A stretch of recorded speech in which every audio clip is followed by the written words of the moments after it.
I hope y'all are ready for another remake. They're gonna remake White Man Can't Jump, the classic from 1992 with Woody Harrelson and Wesley Snipes and Rosie Perez, two city slickers, ball players, hustlers, coming together and getting money.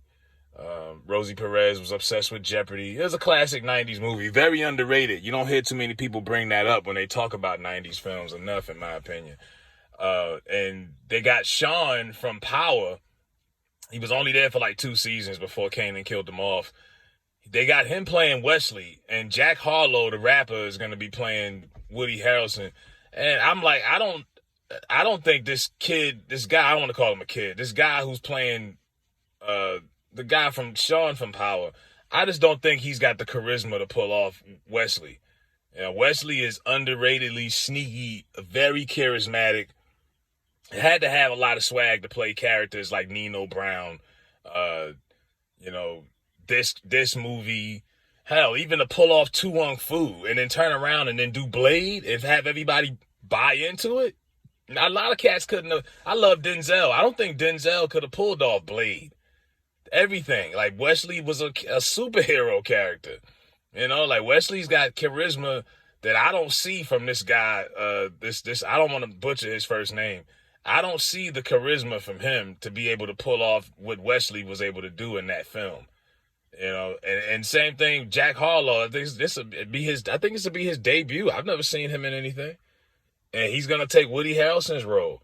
But like I say, they can't come up with anything new, so you just want to keep on putting a spin on and rolling out the oldies. I'm like, it's 2022. Here's 30 years later. Y'all want to remake movies from 30 years ago. And they've been remaking movies from forever, but you just see them way more now. And it's like, oh my God, here it goes again. I still haven't watched the remake of what was it? The Mac that they did a few years ago. They did the Mac remake with Rick Ross and all of that. I was like, man, no, Superfly, my bad. It was a Superfly remake. I never watched that. I was like, no, I'm not watching that, man. Ron O'Neal will be rolling in his grave. I'm not watching that. It's like certain stuff just don't need to be touched.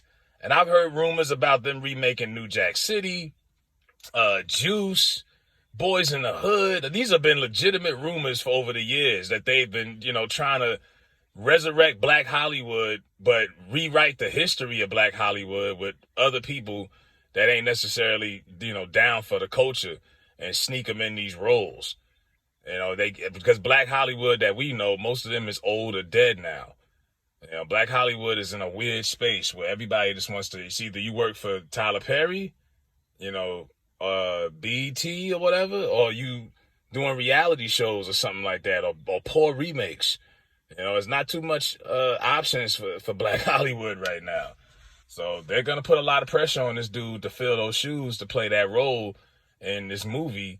And I just don't know if he's up for the task. There's a lot of other guys I think they could have got that got more charisma and more personality that could have played that role. I'm like, this guy?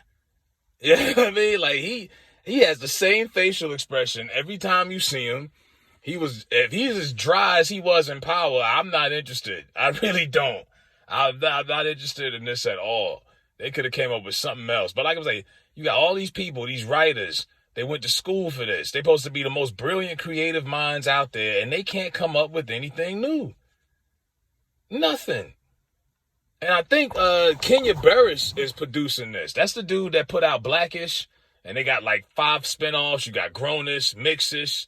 They did something else on Netflix a couple years ago. It didn't get picked back up. He's going to be producing this.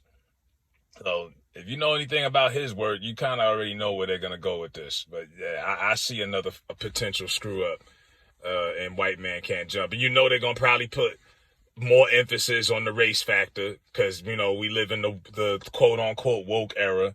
Probably going to have some BLM references. I can tell you right now, I haven't seen a movie in forever that didn't have some kind of agenda behind it or some propaganda that they was pushing. They're going to make race a big factor than they did. They didn't really make it that much of a big factor in the first one. It was obvious, okay, white guy, what you doing up here playing ball with the bros, and he realized, okay, this white boy really about his money. And he dating a bad, Hispanic sister. It was cool. but they're gonna take it to a whole nother level of wokeness and ruin it. Watch. Let me know what y'all think about this, man. The remake of White Man Can't Jump with Jack Harlow and this cat from Power.